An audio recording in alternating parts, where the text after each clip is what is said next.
এই রবিবার গেছিলাম একটু শপিং করতে বাবার সাথে আর ভাইয়ের সাথে। ছোট থেকে বাবা আর মা যা এনে দেয় তাই পড়ি, সে দুর্গাপুজোই হোক আর পয়লা বৈশাখী হোক আর জন্মদিনই হোক। বাবা মার পছন্দটাই আমার কাছে সেরা পছন্দ। এখনো অবধি নিজে যে ঠিকঠাক করে পছন্দ করতে পারি তা না, তবে করি, কিন্তু বেশিরভাগ সময় বাবা আর মাই এনে দেয়। রবিবার ছুটি ছিল তাই বাবার সাথে গেলাম একটু শপিং করতে। না, পুজোর শপিং না, ট্রেন্ডসে গিয়ে বাবা কয়েকটা ড্রেস পছন্দ করলো। তারপর আমি চলে গেলাম ট্রায়াল দিতে। ট্রায়াল দিয়ে তারপর চলে এলাম।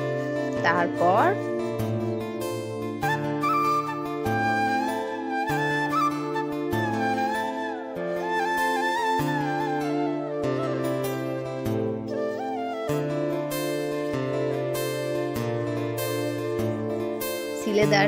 সিলেদার্সে গিয়ে একটা জুতো কিনে তারপরে গেলাম হচ্ছে বাটাতে গিয়েও সেম, ভাই একটা জুতো কিনলো।